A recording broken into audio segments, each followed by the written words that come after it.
నమో బ్రహ్మాదిభ్యో బ్రహ్మ విద్యా సంప్రదాయకర్తృభ్యో వంశ ఋషిభ్యో మహద్భ్యో నమో గురుభ్యః. ఓం శంకారూపేణ మచ్చిత్తం పంకీకృతమభూద్యయా కిం కరీయస్య సా మాయా శంకరాచార్యమాశ్రయేత్. ఓం యుక్తాహార విహారాయ వివిక్తస్థలవాసినే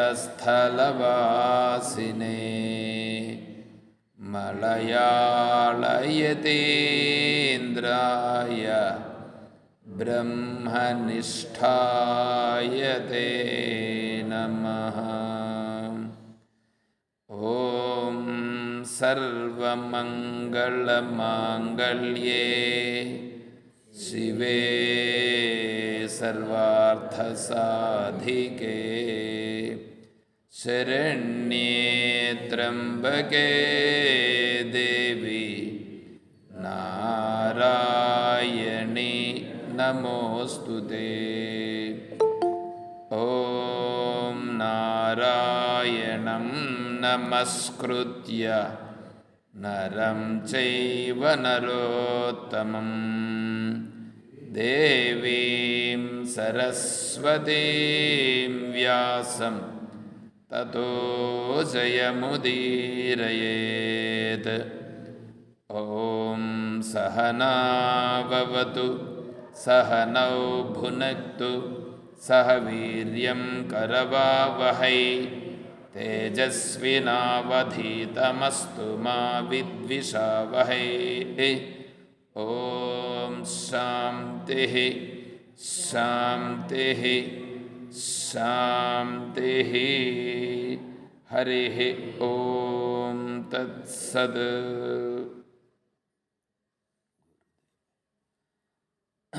పరిపూర్ణ పరబ్రహ్మస్వరూపులకు ప్రియాత్మ బంధువులారా, ఓం. ప్రశ్నోత్తరిలో 9వ శ్లోకం. కే హేతవో బ్రహ్మగతేస్తు సంతి సత్సంగతి దానం విచారణ తోషాః. సత్సంగతిర్దాన విచార తోషాః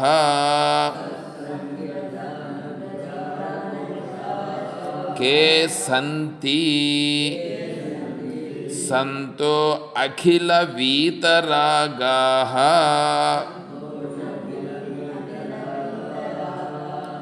అపాస్తమోహాః శివతత్వనిష్ఠాః.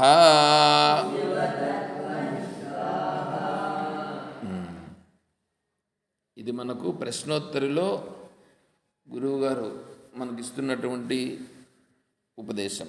అంటే శిష్యుడు గురువు, శిష్యుడు ప్రశ్న వేసి గురువు రూపంగా సమాధానం చెప్తున్నారు.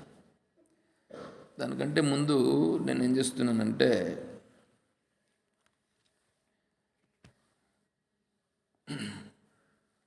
బ్రహ్మవిద్ ఆశీర్వాద పద్ధతి అని ఒక ఆశీర్వాదం ఉన్నది. బ్రహ్మవిద్ ఆశీర్వాద పద్ధతి అంటే ఆశీర్వాదం చేస్తారుగా పెద్దలు పిల్లలకు ఆశీర్వాదం చేస్తారు. అట్లాగా విద్యారణ్య స్వాములు అని విన్నారు ఎప్పుడన్నా? విద్యారణ్య స్వామి, విద్యారణ్య స్వాముల వారు వేదాంత రూపంగా ఆశీర్వాద పద్ధతి అని ఒక గ్రంథము రాశారు. అదే ఈ గ్రంథం. ఇదేంటంటే బ్రహ్మవిదాశీర్వాదం. అంటే దీనికి రెండు అర్థాలు వస్తాయి. బ్రహ్మతత్వమును మీరు పొందుదురు కాక అని ఒక ఆశీర్వాదం, ఒక రకమైన అర్థం.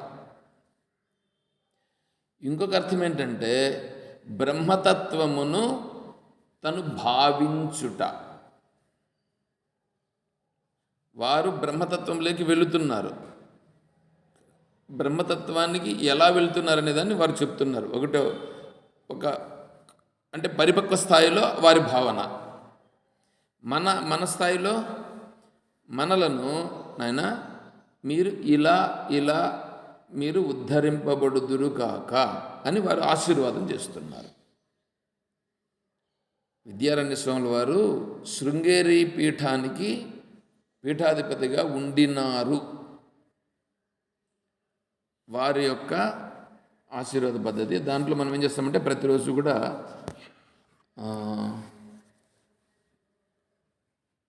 ఇప్పుడు 29, 30, 3, 15, 18 రోజుకు మూడు శ్లోకముల్లాగా ఉంటాయి ఇవి. వాటిని మూడు రోజుకు 3 ఊరికే చదువుకుందాం. తర్వాత మళ్ళీ దీని గురించి విచారణలో మళ్ళీ తెలుసుకుందాం. ఇది వేదాంతమంతా ఇందులో ఉంటుంది. ఓం శ్రీ గురుభ్యో నమః. హిరణ్యగర్భాది స్థావరాంతేషు శరీరేషు యద్ ఏకం చైతన్యమస్తి తదేవాహమస్మి ఇతి దృఢజ్ఞానం సిద్ధిర్భూయాత్. ఏమంటున్నాడంటే హిరణ్యగర్భాది స్థావరాంతేషు, హిరణ్యగర్భుడు మొదలుకొని స్థావరం గడ్డిపోచ వరకు ఉండేటువంటి సకల శరీరములు ఏ ఉన్నాయో అక్కడి నుంచి ఇక్కడి వరకు ఇవన్నీ శరీరాలు. ఈ శరీరాలకు వెనకాల ఉండేటువంటి ఆధారంగా ఉండే చైతన్యం ఉందే, ఇవి చూసేదానికి శరీరాలు వేరువేరు, కానీ వెనకాల ఉండేటువంటి చైతన్యం ఒకటే. ఆ చైతన్యము నేను అనేటువంటి జ్ఞానము నాకు దృఢముగా కలుగునట్లుగా నన్ను అనుగ్రహించుము అని ప్రార్థన. తర్వాత లయ విక్షేప కషాయ రసాస్వాదేభ్యో రక్షితం మే చిత్తం అవిఘ్నేన బ్రహ్మణి అవస్థితం భూయాత్. లయ విక్షేప కషాయ రసాస్వాదేభ్యో రక్షితం మే చిత్తం అవిఘ్నేన బ్రహ్మణ్యవస్థితం భూయాత్. లయ విక్షేపము కషాయము రసాస్వాదమని 4 రకాలైనటువంటి అడ్డంకులు వస్తాయి మనం బ్రాహ్మీ స్థితికి ప్రయాణం చేసే సందర్భంలో, అంటే సాధనాపరులుగా ఉన్నప్పుడు. ఈ అడ్డంకులు ఏవైతే ఉన్నాయో పరమాత్మ, ఈ అడ్డంకులు నేను అధిగమించలేనయ్యా, ఈ అడ్డంకులను అధిగమించే సామర్థ్యాన్ని నాకు నువ్వు ప్రసాదించి బ్రహ్మణి అవస్థితం భూయాత్, నేను బ్రాహ్మీ స్థితిలో ఉండగలిగేటట్లుగా నన్ను అనుగ్రహించు. లయ విక్షేపము కషాయము రసాస్వాదం అనేటువంటివి ఇవి 4 విఘ్నములు, జ్ఞాన విఘ్నములు. ఇవి జ్ఞాన మార్గంలో వెళ్ళేటప్పుడు వచ్చే విఘ్నాలు. లయ అంటే నిద్ర, విక్షేపం అంటే మనస్సు గుర్తించలేకపోవడం, చెప్పే విషయాలను విచారం చేసే విషయాలను. కషాయం అని అంటే మన మనస్సులో గూడు కట్టుకుని ఉన్నటువంటి ఏవేవైతే లోపల లోపల అవి బాగా గూడు కట్టుకుని ఉంటాయి, అవి సమయానికి వచ్చి అడ్డంకి కల్పిస్తుంటాయి. అటువంటి వాటిని, తర్వాత రసాస్వాదన అనేటువంటిది నాలుగవది. రసాస్వాదన అంటే బ్రహ్మానుభూతి కలిగినట్లుగా ఆనందం కలిగిపోతుంది. అది కూడా బ్రాహ్మస్థితి కాదు. ఈ విఘ్నాలన్నింటినీ అధిగమించేటట్లుగా నన్ను అనుగ్రహించు. నిత్య నిర్వికార అసంగ అద్వితీయ పరిపూర్ణ సచ్చిదానంద స్వప్రకాశ చిదేకరస బ్రహ్మానుభవ సిద్ధిర్భూయాత్.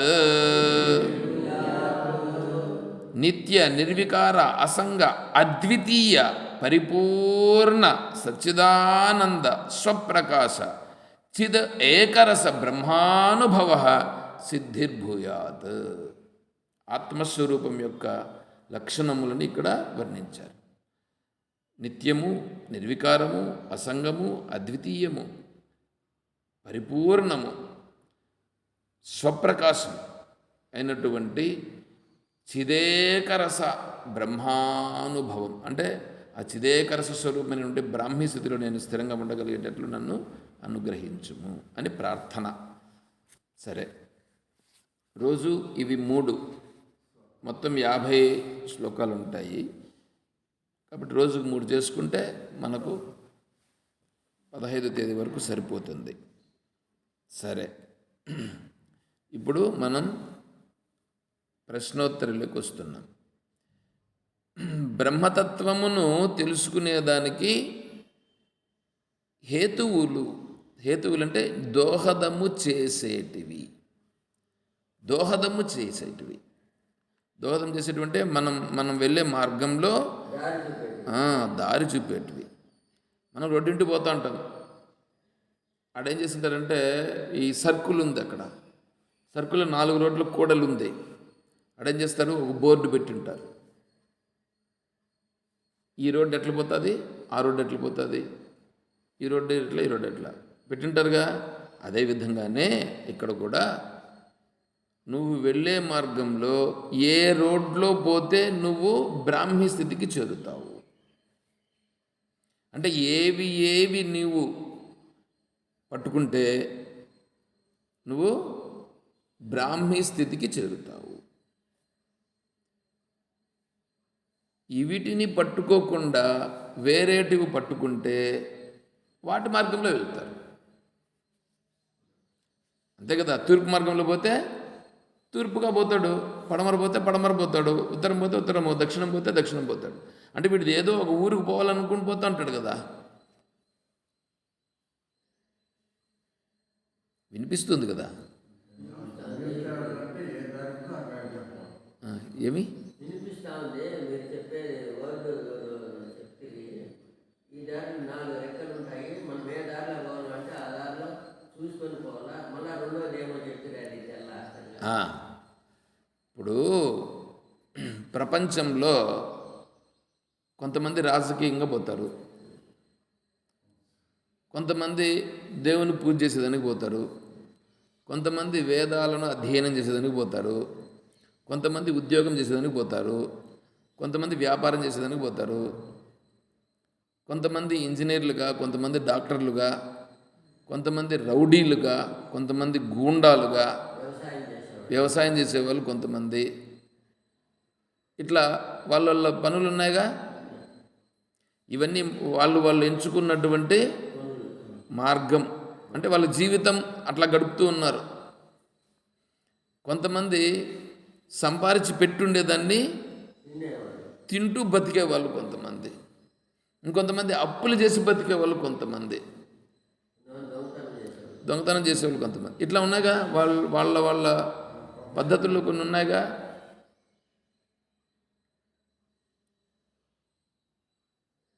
నేను ఒకసారి ఒక దీంట్లో చిక్కుకున్నా.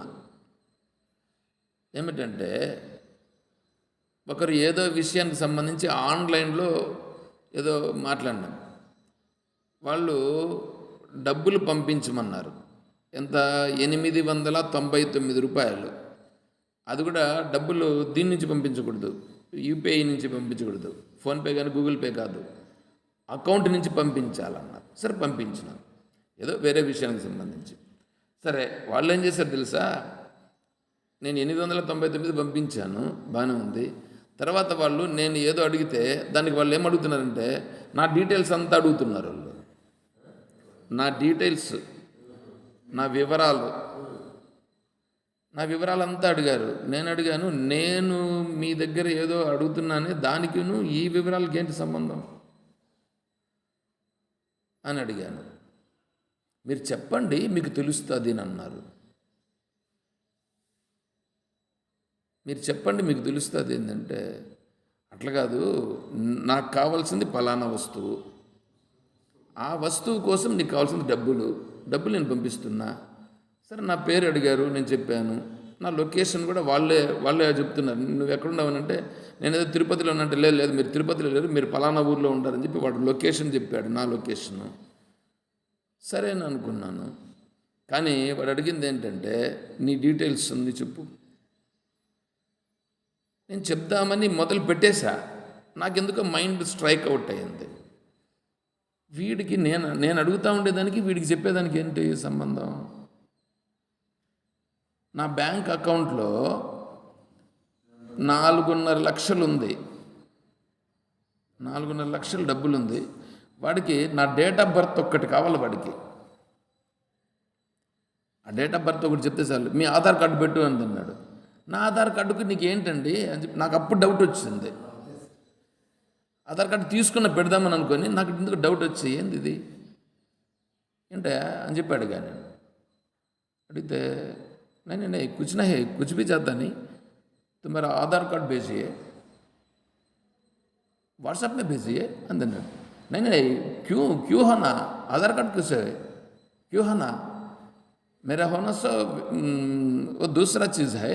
तो आपने मुझे आधार कार्ड पूछता है, क्यों, क्या काम है अड़िया.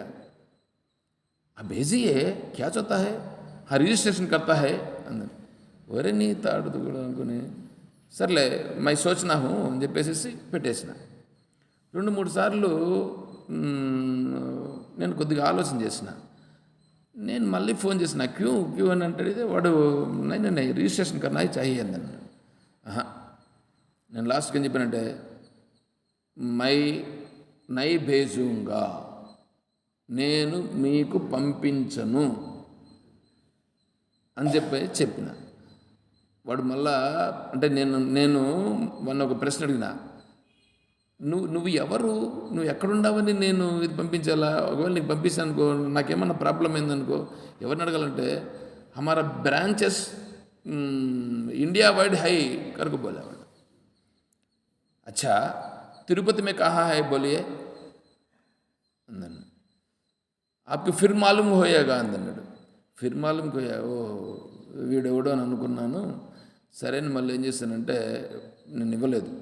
మళ్ళీ ఆలోచన చేస్తే వాడు చెప్పింది ఎవరంటే వాడు ఫ్రాడ్.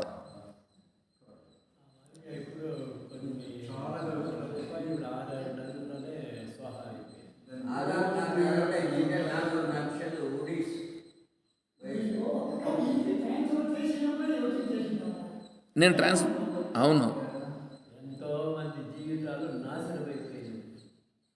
దాన్ని పెట్టుకొని దాంట్లో పెట్టో తీసుకుంటే బతికే వాళ్ళంతా కూడా అయిపోయి వస్తాం. ఇది ఒక మార్గం. మాకు ఫోన్ వస్తుంది అప్పుడు, మీ ₹1,00,00,000 ఫైల్ వచ్చింది, మీ అకౌంట్ నెంబర్ చెప్పండి, మీకు మీ అదృష్టం మీరు వరించింది, ఇట్లా ఏమేమో చెప్తారు.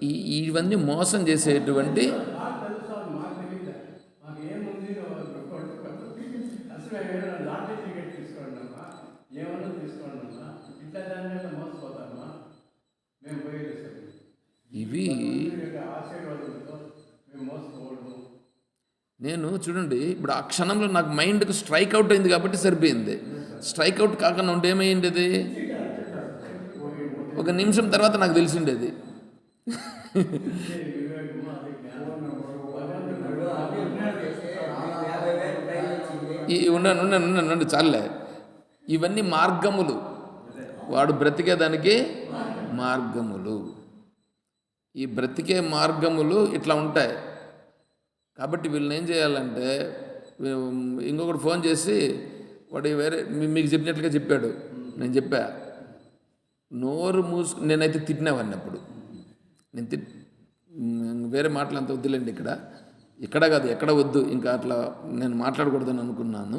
కాబట్టి వాడిని బాగా తిట్టి ఫోన్ పెడతావా లేదా నిన్ను ఇట్లాగే సైబర్ క్రైమ్కి ఫార్వర్డ్ చేయమంటావా అని చెప్పని అన్నా. సడన్గా పెట్టేశాడు. ఎందుకంటే ఇంత మోసం చేసేటువంటి వాళ్ళు ఉన్నారు. అంటే ఈ బ్రతుకుటల్లో ఇటువంటి మార్గాలను ఎంచుకుని ఉన్నారు. సరేనా? ఇన్ని మార్గాలు ఉన్నాయా? ఇప్పుడు నేను పంపిన డబ్బుకి ఏమైంది? నేను బ్రాహ్మీ స్థితికి వెళ్ళాలంటే ఇన్ని మార్గాలు ఉన్నాయి కదా లోకంలో. నేను ఏ మార్గంలో వెళ్ళాలి? బ్రహ్మ మార్గంలో వెళ్ళాలి. ఆ బ్రహ్మ మార్గంలో వెళుతున్నానంటే ఎట్లా తెలిసేది? నేను బ్రహ్మ మార్గంలో పోతున్నాను అంటే ఎట్లా తెలిసేది అంటే, దానికి ఇప్పుడు ప్రశ్న. సత్సంగంలో పోతే బ్రహ్మ మార్గాన్ని. ఆ ప్రశ్న ఇక్కడ వేశారు గురువు గారు. శిష్యుడు అడుగుతున్నాడు ఈ ప్రశ్న. ఇన్ని మార్గాలు ఉన్నాయి కదా ప్రపంచంలో, నేను ఏ మార్గాన్ని ఎంచుకోవాలి? ఏ మార్గంలో పోతే నేను బ్రహ్మ మార్గంలో పోతున్నట్లు నేను గుర్తించాలి అని శిష్యుడు గురువును అడుగుతున్నాడు. అర్థమైందా ఇప్పుడు? అంటే ఇన్ని మార్గాలు ఉన్నాయి కదా, ఇప్పుడు నేను ఏ మార్గాన్ని ఎంచుకోవాలి అంటే దానికి చెప్తున్నాడు, ఇవి 4 ఉంటే నీ దగ్గర. ఇవి 4 ఏంటంటివి? సత్సంగతి, దానము, విచారణ, సంతోషము. ఇవి 4 నీ దగ్గర ఉంటే నువ్వు బ్రహ్మ మార్గంలో ప్రయాణం చేస్తున్నట్లు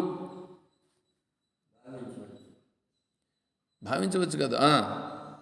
నువ్వు ప్రయాణం చేస్తున్నావు ఈ 4 ఉంటే.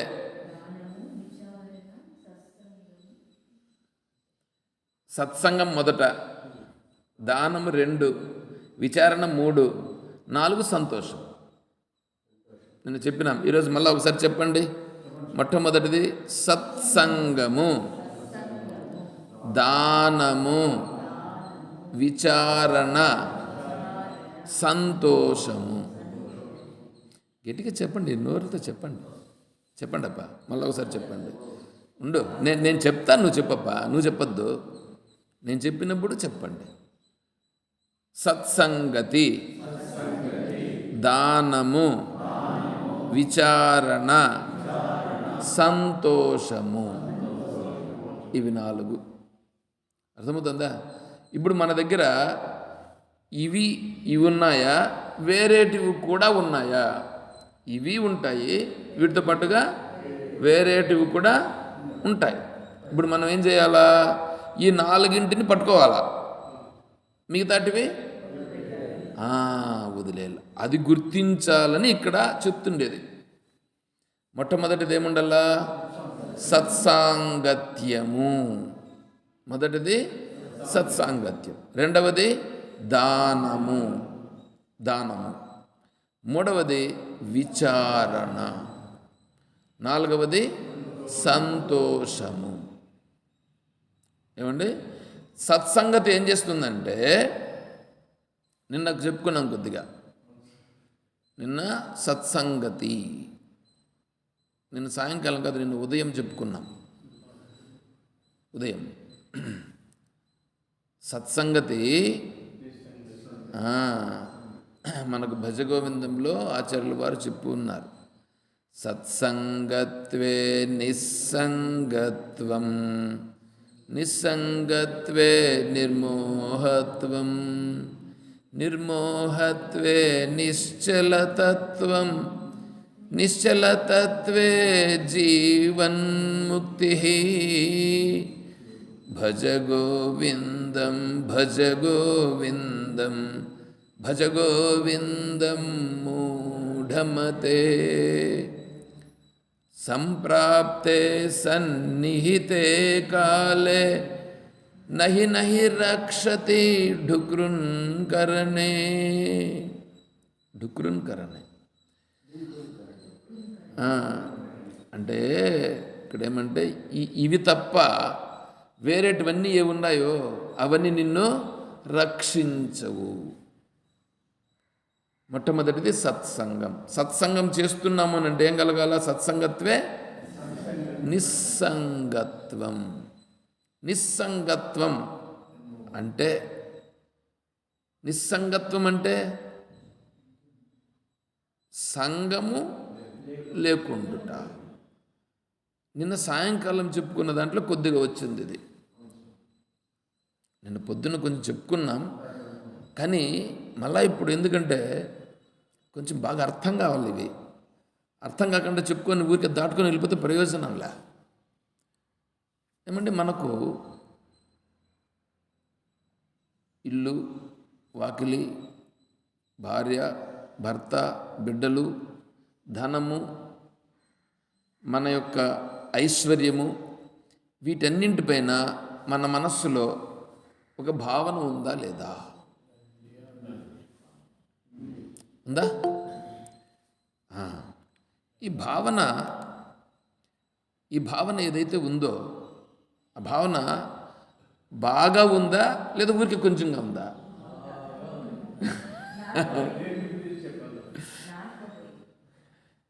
ఇప్పుడు నేను ఆత్మస్వరూపం అని కూడా ఉందా లేదా? నేను ఆత్మస్వరూపం అని ఒక పక్క ఉంది, దాంతోపాటు ఇది కూడా ఉంది. అయితే ఇది బాగుందా, నేను ఆత్మస్వరూపం అనేది బాగుందా అని చూసామని అనుకోండి, ఇది బాగుంది. ఏది? ఇల్లు, వాకిలి, సంసారం, ఇది బాగా ఉంది. నేను ఆత్మస్వరూపం అనేది కూడా పక్కలో ఉంది కాబట్టే మనం ఇక్కడికి వచ్చినాం. లేకపోతే ఎందుకు వస్తాం? అది కూడా ఉందిగా, అది కూడా ఉంది. ఇక్కడ నిజంగా నేను ఆత్మస్వరూపం,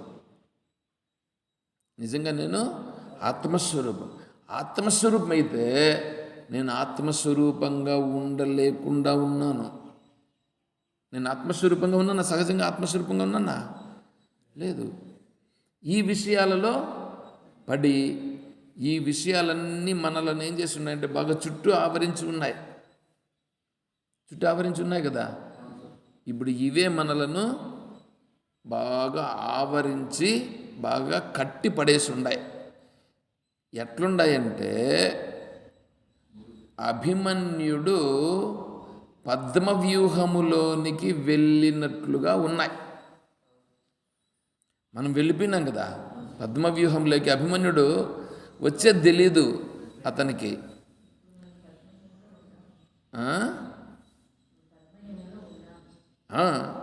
ఇప్పుడు ఏమైనా సరే నేను చేస్తానని కదా మనం ముందుకు వెళ్ళి ఆ విషయాల్లో తగులుకొని ఉన్నాం.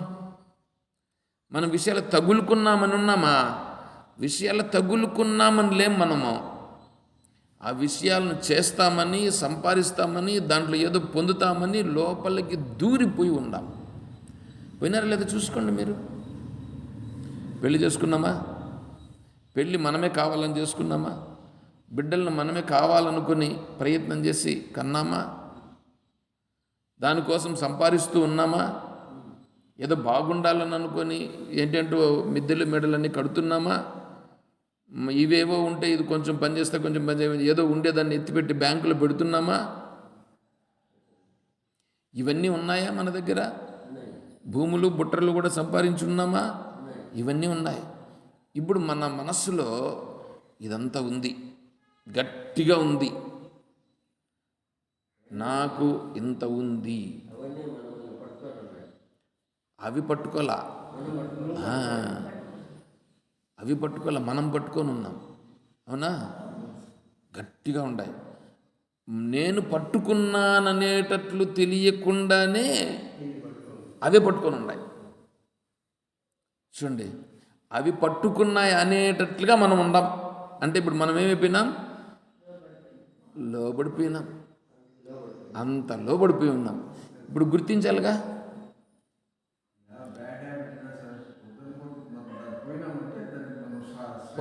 ఒక స్త్రీ లోలుడు, ఒక స్త్రీకి లోలుడైనాడని అనుకోండి. ఎవడైనా స్త్రీకి లోలుడైతే మొదట్లో బాగుంటుంది. ఆ మాటలు, ఆ తీయని పలుకులు, ఆ స్పర్శ వెళ్ళి ఉంటుంది. రాను రాను మన దగ్గర ఉండేదంతా ఖాళీ అయిపోతే అప్పుడు మాట్లాడే మాటలు, ఆ తీయని మాటలు, ఆ స్పర్శ ఇప్పుడు ఉండదు, వ్యతిరేకంగా వస్తుంది. ఆ మాటలు వేరుగా వస్తాయి. ఓహో, అంటే ఇంతవరకు మాట్లాడింది, ఇంతవరకు చేసింది అప్పుడు తెలుస్తుంది. అవునా? అంటే ఇప్పుడు మొదట దాన్ని పట్టుకోవాలన్నప్పుడు మనకు తెలియదు. అదేవిధంగా ఇక్కడ కూడా మనం ఏం చేసినామంటే ఈ విషయాల్లోకి వెళ్ళిపోయి బాగుంటుంది, మంచిది అని వెళ్ళిపోయినాం. ఒక్క ఆత్మ విషయము తప్ప మిగతా మీరు దేనిలోకి పోయినా అదేం చేస్తుంది? మిమ్మల్ని పట్టుకునేస్తుంది. మిమ్మల్ని పట్టుకునేసేది కాదు, మీరు పడిపోతారు. వాటికి ఎవరు పోతాడు? వాడు పడిపోతాడు. నేను పడిపోయినానని కూడా గుర్తించలేనంతగా పడిపోతాడు. అర్థమవుతుందా? ఇప్పుడు దాని నుంచి మనం బయటపడాలా. దాని నుంచి బయటపడితే సహజమైన ఆత్మస్థితిలో మనం ఉండగలుగుతాం. అట్లా ఉండాలంటే ఇప్పుడు ఏం చేయాలంటే ముందు దాన్ని గుర్తించాలి. దాన్ని గుర్తించాలంటే నీ అంతటి నువ్వు గుర్తించలేవు. ఏది నన్ను నా చుట్టూ ఉన్నాయి, నేను దేంట్లో పడిపోయినాను అని గుర్తించాలంటే సత్సంగం. అది గుర్తించాలంటే ఏం చేస్తుంది? సత్సంగం లేకపో. సత్సంగం లేకపోతే ఏమవుతుంది తెలిసిన? సత్సంగంలో సత్సంగము అంటే సంగము అంటే సమూహము, ఒక సమూహం. ఏమిటి ఆ సమూహము? సత్. అక్కడేముంటుంది? అక్కడ సత్ అంటే సత్యం. సత్యం ఏమిటి? నిత్యమైనది. ఏది నిత్యమో అదే సత్. ఏది సత్యముగా ఉన్నదో అది నిత్యమైనది. ఏది నిత్యమైనదో అదే సత్యమైనది. దానికి సంబంధించి ఉంటుంది అక్కడ. అది ఉంటేనే సత్సంగం. అది కాకుండా ఇంక మీరే వేరే ఏదైనా ఉన్నదని అనుకోండి, అది సత్సంగం కాదు. కాబట్టి మనం వెళ్ళాల్సింది సత్సంగం ఏది అని గుర్తించాలా. అర్థమవుతుందా? ఎక్కడికంటే అక్కడికంతా వెళ్ళి ఇదంతా సత్సంగం అని అనుకుంటే మనము వృధా సమయమును వృధా చేసిన వాళ్ళం అవుతాం. కాబట్టి ఏం చేయాలంటే సత్సంగమును గుర్తించి, సత్సంగం ఎక్కడైనా జరుగుతూ ఉందనంటే నిన్ను పిలచకపోయినా మనమే వెళ్ళాలి అక్కడికి. సత్సంగానికి మనమే వెళ్ళాలి. చాలా సంతోషం, మంచిది. కాబట్టి సత్సంగంలో ఇది ఉంటుంది. ఆ సత్సంగంలో ఏమవుతుందంటే నిత్యం ఏదైనా తెలుస్తుందిగా, విచారణ అక్కడ ఉంటుంది. అందుకే సత్సంగం తర్వాత విచారణ అని చెప్పి ఉన్నాడు. అది దాని సమయానికి వచ్చినప్పుడు అది వస్తాం.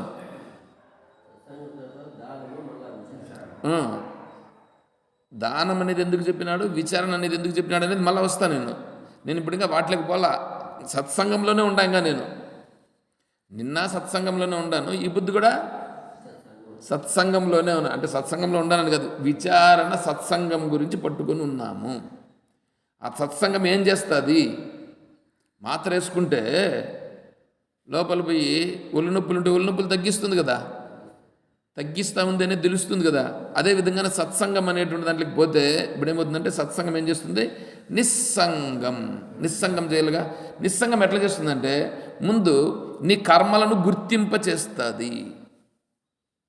నువ్వు ఎక్కడుండవు అనేదాన్ని గుర్తింపజేస్తుంది. అంటే ఆ ఉపనిషత్తు యొక్క ప్రభావం ఏం చేస్తుందంటే, ఉపనిషత్తు నువ్వు అక్కడ విచారణ, భగవద్గీత విచారణ కదా మనం చేస్తున్నాం. ఇక్కడ ఆచార్యులు వారు చెప్తున్నటువంటిది ప్రశ్నోత్తరే. ప్రశ్నోత్తరిని అంటే ఏమంటే భగవద్గీత, ఉపనిషత్తులు, ఈ వేదాంత విషయాలన్నీ ఒక జాగాలో వేసుకొని వీడికి ఏది చెప్తే వీడికి ఇప్పుడు బాగా అర్థమవుతుంది అనే విషయాన్ని చెప్తున్నాడు. శ్రీకృష్ణ పరమాత్మ ఉపనిషత్తులన్నింటినీ తీసుకొని అక్కడ భగవద్గీతగా చెప్పాడు. ఆచార్యుల వారు ఆ భగవద్గీత దగ్గరికి పోతూ కూడా వీడు తొందరగా తెలుసుకోలేడు, వీనికి ఇంకా బాగా దగ్గరికి తీసుకుపోవాలని చెప్పి ప్రశ్నోత్తరి. చూడండి ఎంత మనము దయాస్వరూపుడు అని ప్రార్థిస్తాం కదా, దీనికంటే దయ్యం ఎవరికన్నా ఉంటుందా అండి? ఎంత దయ, ఎంత దయ. వీళ్ళు అజ్ఞానంలో పడిపోయినారు, అజ్ఞానంలో పడిపోయి స్వరూప స్థితిని కోల్పోయినారు. ఈ స్వరూప స్థితికి రావాలంటే వీళ్ళు ఎలా ఉంటే వస్తారు అనే దాన్ని చూడండి ఎంత వివరంగా చెప్పడం కోసం ఆచార్యుల వారు వాటి సారాంశాన్ని అంతా తీసుకొని ఇక్కడ చెప్తున్నారు. కాబట్టి ఇక్కడ విచారణలో ఏముంటుందంటే నిత్యమేది అనిత్యమేది అనేది తెలుస్తుంది. నిత్యము ఆత్మస్వరూపము, ఆత్మస్వరూపం కంటే వేరేనిదంతా అనిత్యం. నువ్వు ఇంకేదైనా సరే చెప్పు. మనం ఇక్కడ రసాస్వాదనం అని చెప్పినాం, కషాయము రసాస్వాదనం గుర్తుందా? విఘ్నాలని 4 విఘ్నాలని లయ, విక్షేపము, కషాయము, రసాస్వాదనము అని చెప్పినాం చూడండి. ఇక్కడ ఇప్పుడు లయ అంటే ఏమంటే నిద్ర. ఈ విషయాల గురించి మాట్లాడడం ప్రారంభించిన వెంటనే నిద్ర వస్తుంది, అది విఘ్నం. విక్షేపం రెండోది, చెప్పేటప్పుడు అది బుర్రకు బాగా పట్టదు, అది విక్షేపం. తర్వాత కషాయం, లోపల ఉంటాయి చూడు, అవి ఇక్కడ చెప్పేటివి ఉంటాయంటే నిత్యమేది అనిత్యమేది చెప్తుంటారు. ఈ ప్రపంచంలో ఉండేటివన్నీ అనిత్యం అని చెప్తారు, ప్రపంచంలో ఉండేటివంతా అనిత్యం అని చెప్తారు. చివరికి ఏం చెప్తారు తెలిసిన, వీడు బ్రాహ్మీ స్థితిలో ఉంటాడు. వీడు బ్రాహ్మీ స్థితిలో ఉన్నప్పుడు ఏమవుతుంది తెలిసిన, వీడు గమనం కూర్చుంటే నిన్ను చూస్తానే నీ మనస్సులో ఉండేదేంటి, నీ భావాలేంటి, వీడు ఏమేమి అనుకుంటున్నాడు అవన్నీ కూడా తెలిసిపోతాయి, తెలుస్తాయి. ఆ తెలిసినప్పుడు నాయనా నువ్వు ఇట్లా చెయ్యొద్దయా అని చెప్తాడు వీడు. అది వాడు విండు, కానీ పోతాడు వాడు, అట్లాగే పోతే వాడికి అది జరుగుతుంది. అప్పుడు వాడు గుర్తిస్తాడు, ఓ స్వామి చెప్పినాడు ఇట్లాగా, నేను గుర్తించలేకపోయినాను అని చెప్పి ఏం చేస్తాడు, ఆ స్వామి దగ్గరికి పరిగెత్తుకుంటూ వస్తాడు మళ్ళా. అంటే ఇప్పుడు ఏమైంది, ఈ స్వామి వాని యొక్క స్థితిగతులనంతా తెలుసుకుని వాడికి చెప్పి ఇప్పుడు వాడేం చేస్తాడు, ఇతనిని ఆశ్రయిస్తాడు. వీడు పెరుగుతాడుగా, వీని గురించి అక్కడ వాడి భావనలో పెరిగిందిగా. దేవుని దగ్గరకు పోతే దేవుడు ఏం చేశాడు, దేవుడు ఏం చేయాలి అది, కానీ ఈయన చెప్పాడు కాబట్టి ఈయన నాకు దేవుడు అని వీడిని దేవుడిగా పూజించే పరిస్థితి వచ్చేస్తుంది. దేవుడికి పూజించేసి వీడు బ్రాహ్మీ స్థితిలో నేనున్నాననే భావన వీడికి కలిగిపోతుంది. ఇది కూడా బ్రాహ్మీ స్థితికి పోకుండా ఉండేటట్లుగా అడ్డంకి, ఇది అడ్డంకి, బ్రాహ్మీ స్థితికి పోనీయకుండా. అర్థమవుతుందా? ఇటువంటి వాటన్నింటిని గురించి ఇక్కడ విచారణ జరుగుతుంది. ఈ విచారణలో ఇవన్నీ జరుగుతాయి. ఏది నిత్యమైనది, ఏది నిత్యము కానిది అని తెలుసుకున్నప్పుడు ఏమవుతుంది, నిత్యమైన దాన్ని నేను పట్టుకోవాలా. ఇప్పుడు నేను ఎక్కడెక్కడ ఉన్నానో ఇదంతా, నేను ఏదేదైతే పట్టుకొని ఉన్నానో అదంతా నిత్యము కాదు, నిత్యము కాని దానిని నేను పట్టుకున్నాను అని ఇప్పుడు మనసుకు వస్తుందా రాదా? వస్తుందా? వెంటనే విడిచిపెట్టవు. కానీ ఇంతకు ముందు తెలిసింది వేరు, ఇప్పుడు ఇక్కడ విచారణ చేసినప్పుడు అది ఏ విధంగా అనిత్యము, ఇది ఏ విధంగా నిత్యము అనేది విచారణ రూపంగా తెలుస్తుంది. అర్థమవుతుందా? విచారణ రూపంగా తెలిసినప్పుడు ఓహో ఇల్లు నిత్యం అనుకొని నేను బాగుండాలని కట్టుకుంటేనే ఇల్లు నిత్యం కాదా. ఒకతను ఒక 10th ఫ్లోర్ బిల్డింగ్ ఒకటి కట్టాడు, బ్రహ్మాండంగా కట్టాడు. దాని ఓపెనింగ్కి దయానంద సరస్వతి స్వాముల వారిని ఆహ్వానించినారట. స్వామీజీ చెప్పిన కథ. దయానంద సరస్వతి స్వాముల వారిని ఆహ్వానించినారు. దయానంద సరస్వతి స్వాముల వారు వెళ్ళారు, బాగానే ఉంది. ఈ 10 అంతస్తులు కదా, 10 అంతస్తులు ఒకసారి వాడు పిలుచుకుపోయాడు స్వామీజీని. రండి స్వామి, ఈ లిఫ్ట్ ఉంది అని చెప్పేసి లిఫ్ట్లో తీసుకెళ్ళి ఒక్కొక్క అంతస్తే చూపించుకుంటూ వచ్చాడు. అంత బాగానే ఉంది. అంతా ఓపెన్ చేసిన తర్వాత అంతా అయిపోయింది. లాస్ట్లో స్వామీజీ ఇల్లంతా ఎలా ఉంది స్వామీజీ, వాస్తుకి వీటన్నిటి కరెక్ట్గానే ఉందా అని అడిగాడట. వాస్తేమో అంత బాగానే ఉందయ్యా, నీ వాస్తే బాగలేదు అని అన్నాడట. నా వాస్తే ఉంది స్వామి బాగాలేకుండా పోవడం అని అన్నాడు. ఏమనంటే నీ మనస్సు ఇప్పుడు దీంట్లో తగులుకునింది, నీ మనస్సు ఇప్పుడు దీంట్లో తగులుకునింది. అంటే నువ్వేమైపోయినావు ఇప్పుడు, బ్రాహ్మీ స్థితి నుంచి బ్రహ్మ మార్గంలో పోయే దాంట్లో నువ్వు రాలా, నువ్వు దీంట్లో పడిపోయి దీంట్లో మునిగిపోయినావు. స్వామీజీ మరి అవునో కదా నువ్వే చూసుకో. చూడండి, మహాత్ములను పిలిస్తే వాళ్ళని ఎటువంటి ప్రశ్నలు అడిగి వాళ్ళ దగ్గర తెలుసుకోవాలా. తర్వాత అతను దాని గురించి వాళ్ళ పిల్లలకు వాళ్ళందరికీ ఇచ్చేసి మళ్ళీ ఋషికేశ్కు ఆశ్రమానికి వచ్చేసారట. అతను మహాత్ముల ప్రభావం అలా ఉండాలి. బాగుందయా, అన్ని వాస్తు బాగుండదు, ఇంకా బాగా చెయ్యి అన్ని చెప్పినాను అనుకోండి, వీడు ఇంకా ఏమవుతాడు, ఇంకా ఇరికిపోతాడు. కాబట్టి సత్సంగంలో ఏమవుతుందంటే ఇవన్నీ ఇలా జరుగుతాయి. అర్థమవుతుందా?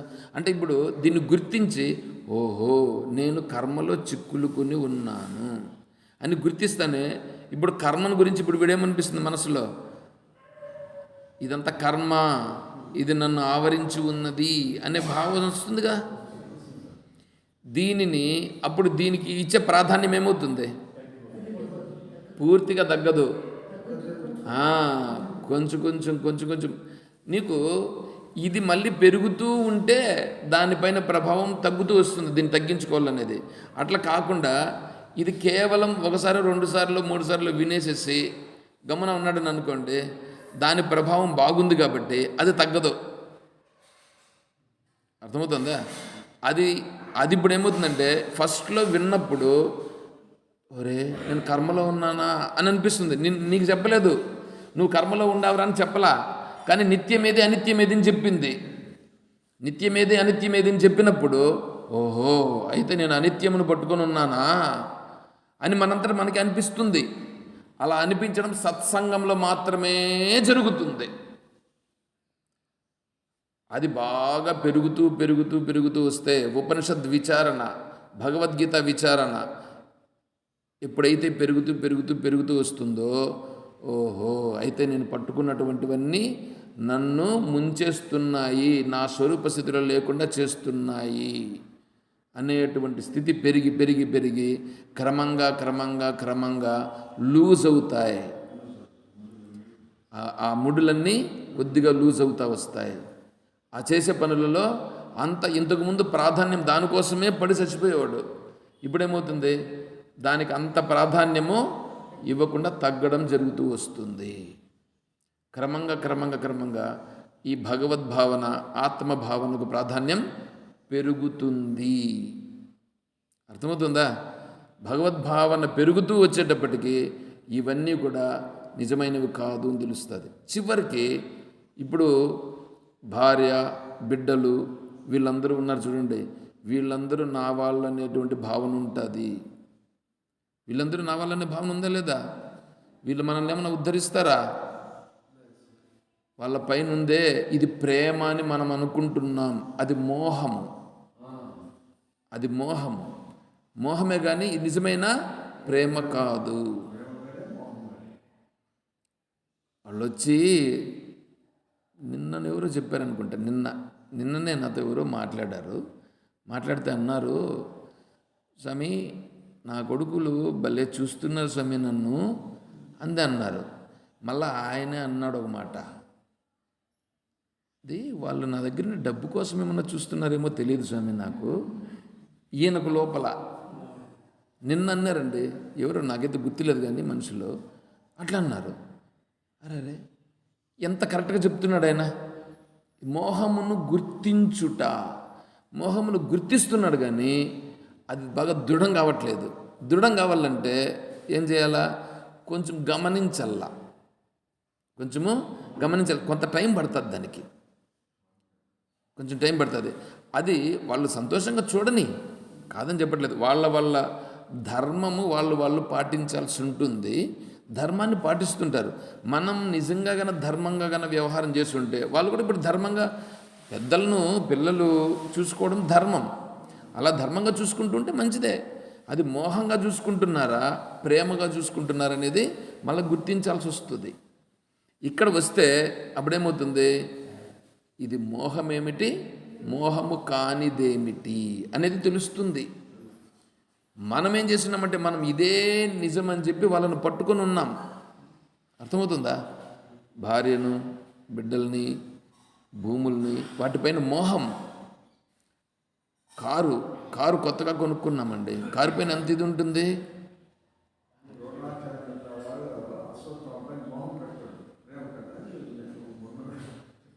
మోహమే కదా అదంతా. కాబట్టి మోహం, ఈ మోహం అనేది మనల్ని ఏం చేస్తుంది? స్వరూపంలో ఉండనీయకుండా చేస్తుంది. దానిని ఈ సత్సంగంలో గుర్తిస్తాం. అప్పుడేమవుతుంది తెలిసిన, వీటికి సంబంధించి ఓహో వీళ్ళు ఇట్లా మోహంగా ఉండి ఉన్నారా, నేను వీళ్ళనే సత్యమని నేను అనుకున్నానే అని అనిపిస్తుంది. అప్పుడు మోహం కూడా ఏమవుతుంది? మోహం కూడా లూజ్ అవుతుంది. తగ్గిపోదు వెంటనే, లూజ్ అయ్యి తగ్గాల. గట్టిగా పట్టుకున్నది ఏమవుతుంది? కొంచెం లూజ్ కావాల, కొంచెం లూజ్ అయ్యి అట్లా రావాల. సత్సంగత్వే నిస్సంగత్వం. సంగతం నుంచి కొంచెం చేసిందా? నిస్సంగత్వే మోహాన్ని కూడా తగ్గిస్తూ వస్తుందా? మోహం తగ్గాల, మోహం తగ్గుతూ ఉండాల. మనం గుర్తిస్తూ ఉంటే నువ్వు సత్సంగంలో ఉన్నట్లు లెక్క. నిన్ను అదేమి రక్షించదు, నిన్ను ఉద్ధరించదు. గుర్తించాల, గుర్తిస్తావు. సత్సంగంలో ఉంటే ఖచ్చితంగా గుర్తిస్తావు. ఎప్పుడైతే మోహం అనేటువంటిది తగ్గుతూ వస్తుందో, మోహం ఎప్పుడు తగ్గుతుందో అప్పుడు నీ మనస్సు ఏమవుతుంది? ఏకాగ్రమవుతుంది. అప్పుడు నీ మనస్సు శాంతిగా ఉంటుంది. నీ మనస్సుకు ఆలోచనలు తగ్గుతాయి. ఆలోచనల భారం తగ్గి నిర్మలత్వం వస్తుంది. అప్పుడు నువ్వు నిర్మలంగా ఉంటావు. అలా ఉందే అది నిశ్చలత్వం వస్తుంది. ఆ నిశ్చలత్వమే నిర్మోహత్వే నిశ్చలతత్వం. నిశ్చలతత్వే అప్పుడు నీ యొక్క సహజ స్థితి అనేటువంటిది ఏమిటనేది నీకు తెలుస్తుంది. అదే జీవన్ముక్తి. జీవించి ఉండగా ముక్తిని పొందుట. చూడండి, జీవించి ఉండగానే ముక్తిని పొందుట కొరకు ఈ మానవ శరీరం వచ్చినది మనకి.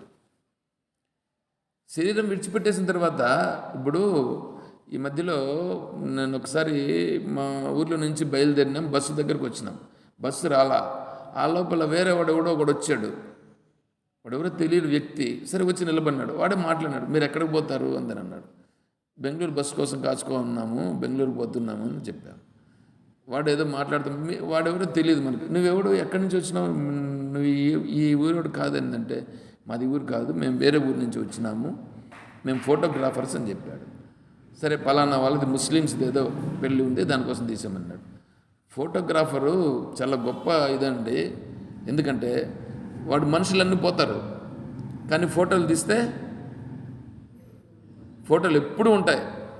వాడు చెప్తా ఉండేది, వాడి సిద్ధాంతం చూడండి. ఫోటోలు తీస్తే ఫోటోలు ఎప్పుడూ ఉంటాయి. ఏమండి, నువ్వు ఫోటో తీసి పెట్టుకుంటే ఏమన్నా పెద్ద ప్రయోజనం ఉందా? మీరు చిన్నప్పుడు ఎట్లున్నారు, పెళ్ళైనప్పుడు ఎట్లున్నారు, ఒక బిడ్డ పుట్టినప్పుడు ఎట్లున్నారు? నా వెంట్రుకలు కర్లింగ్ హెయిర్స్ ఉండేటివి, నేను అప్పుడు ఎట్లా ఉన్నాను, టక్ చేసి ఉన్నాను, మీసాలు పెట్టున్నాను, ఇవన్నీ చూసుకుంటుంటే దేహాభిమానం పెరుగుతూ ఉందా, తగ్గుతూ ఉందా? ఈ దేహాభిమానం పెంచేది కదా ఈ ఫోటోలు. దేహాభిమానాన్ని పెంచే ఈ ఫోటోలను తీసి పెట్టుకోవడం అనేటువంటిది గొప్పదా? ఆలోచన చేయండి, గొప్పదా? కానీ వాడికి తెలుసా ఆ మాట?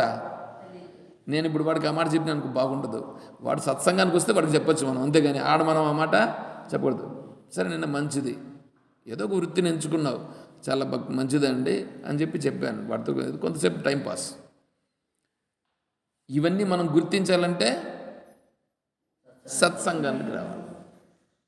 నీకు టైం అయిపోయింది. ముందు ఫోటోగ్రాఫ్ తీసేవాళ్ళు లేదు.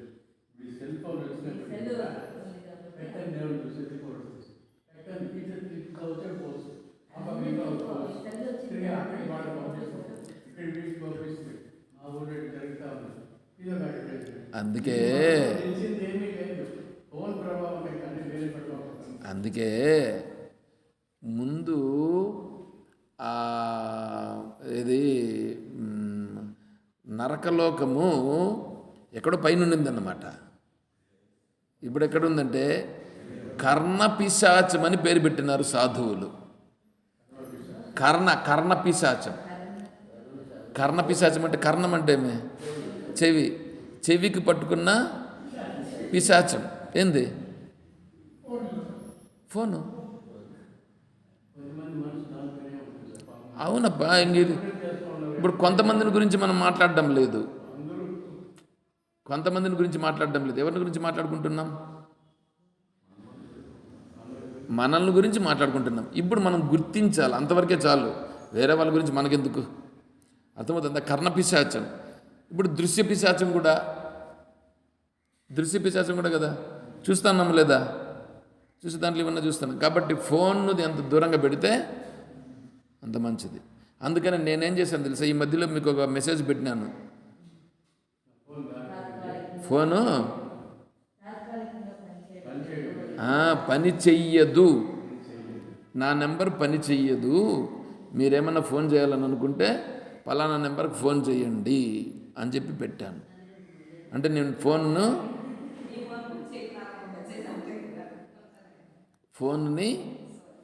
ఉపయోగించుట లేదు. అందుకని నా ఫోన్ నెంబర్ మీరు కావాల్సింటే ఫోన్ చేసి చూసుకోండి. నా నెంబర్ పనిచేయదు, ఇప్పుడు కూడా కావాల్సింటే ఫోన్ చేసి చూసుకోండి. ఎప్పుడైనా సరే ఫోన్ చేయండి నాకు, నా నెంబర్ పని చెయ్యదు.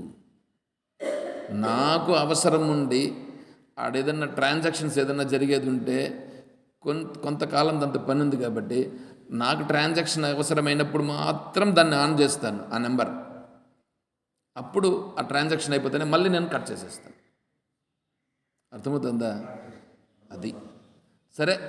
ఇది ఎందుకు చెప్తున్నానంటే ఆ మార్గంలో ముందుకు వెళ్ళాలి అనే ఉద్దేశం చేత చెప్తున్నా. సరే, ఇప్పటికీ సత్సంగం అంటే కొంత అర్థమైందని నేను అనుకుంటాను. సత్సంగం అర్థమైతే నిస్సంగం అనేది తెలియాల. నిస్సంగం వస్తే నిర్మోహత్వం, మోహం అనేది తెలియాలా, మోహం నుంచి బయటపడాలా అనేది తెలియాలా. మోహం నుంచి బయటపడితే మనసు శాంతి కుదుట పడుతుంది. సరేనా? చాలు. నెక్స్ట్ మళ్ళీ మిగతా విషయాలు రేపు విచారం చేసుకుందాం.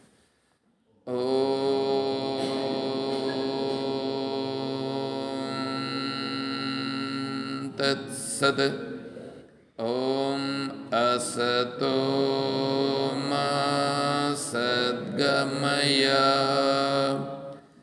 ఓం తమసో మా జ్యోతిర్గమయ, ఓం మృత్యోర్మా అమృతం గమయ, ఓం శాంతి శాంతి శాంతి. హరి ఓం తత్సత్. ఓం సర్వం శ్రీ సద్గురుచరణారవిందార్పణమస్తు. ఓం జై బోలో శ్రీకృష్ణ పరమాత్మ की జై, బోలో గీతా మాతా की జై, బోలో భక్త మండలి की హర నమః పార్వతీ పతయే. జై సీతారాం. హరి ఓం తత్సత్. ఓం హరి ఓం ఓం